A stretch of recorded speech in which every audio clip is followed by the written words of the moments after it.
সারদা মা ছিলেন সবার মা। ৬৬ বছরের জীবনে তিনি এমন কিছু বলে গিয়েছেন, যা শুনলে মনে হয় একজন তথাকথিত গ্রাম্য প্রথাগত শিক্ষাবিহীন নারী কিভাবে এত মূল্যবান উপদেশ দিতে পারলেন। জেনে নিন মা সারদার কয়েকটি অমর বাণী। আমি একটা কথা বলছি, জীবনে শান্তি চাইলে কখনো অন্যের দোষ দেখো না। দোষ দেখবে নিজের। এই পৃথিবীতে কেউ তোমার পর নয়। সবাই তোমার আপন, এই গোটা পৃথিবীটাই তোমার। আমি সতেরো মা, অসতেরো মা। কোনো ভয় পেও না। যখনই কষ্ট পাবে, মনে মনে জানবে যে তোমাদের একজন মা আছে।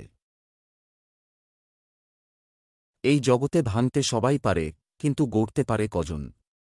কারোর নিন্দা করা, কাউকে নিয়ে ঠাট্টা করা, এসব তো সবাই পারে। কিন্তু যে খারাপ কিভাবে তাকে ভালো করা যায়, তা কজনে বলতে পারে? সংসারে কেমন করে থাকতে হয় জানো? যেখানে যেমন, সেখানে তেমন, যখন যেমন, তখন তেমন, আর যাকে যেমন, তাকে তেমন। যে অল্পেই তুষ্ট থাকে, তার কাছে এই পৃথিবীর সব দুঃখ কষ্টই অনেক হালকা হয়ে যায়। জোর করে বা কায়দা করে কাউকে দিয়ে কিছু করানো যায় না, কিন্তু ভালোবাসায় সব হয়। জীবনের সার কথা হল ভক্তি। ভক্তির সাহায্যে সব অসম্ভবকে সম্ভব করা যায়। সবাইকে সমানভাবে ভালোবাসো। যাকে ভালোবাসো তার কাছ থেকে কিছু দাবি করো না। তুমি যদি দাবি করো, তাহলে কেউ তোমাকে বেশি বেশি করে দেবে, আবার কেউ কম দেবে। তখন কি হবে? যে বেশি দিচ্ছে, তুমি তাকে বেশি ভালোবাসবে। এর ফলে তোমার ভালোবাসা আর সবার প্রতি সমান থাকবে না। তুমি কখনো বিপদে পড়বে না, তা ভেবো না।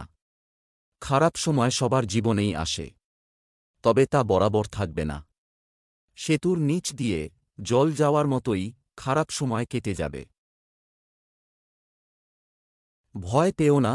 মানুষের জন্মই হয়েছে কষ্ট পাওয়ার জন্য, এমনকি মানব শরীর গ্রহণ করে জন্ম নেওয়া দেবতারা পর্যন্ত এই কষ্টের থেকে রক্ষা পাননি। কষ্টের সময় ধৈর্য ধরো ও ঈশ্বরের নাম নাও। প্রেম ছাড়া ঈশ্বরকে অনুভব করা যায় না। আমরা নিজেদের কর্মফলেই কষ্ট পাই। এর জন্য অন্য কাউকে দোষারোপ করা ঠিক নয়। আজ আমরা মা সারদার বলা 12টা অতি মূল্যবান বাণী আপনাদের শোনালাম। আশা করি ভিডিওটি আপনাদের ভালো লেগেছে। আমাদের ভিডিওটি লাইক করে শেয়ার করে দেবেন। আমরা মা সারদার আরও বাণী নিয়ে অন্য ভিডিও আপনাদের জন্য বানাব। ধন্যবাদ।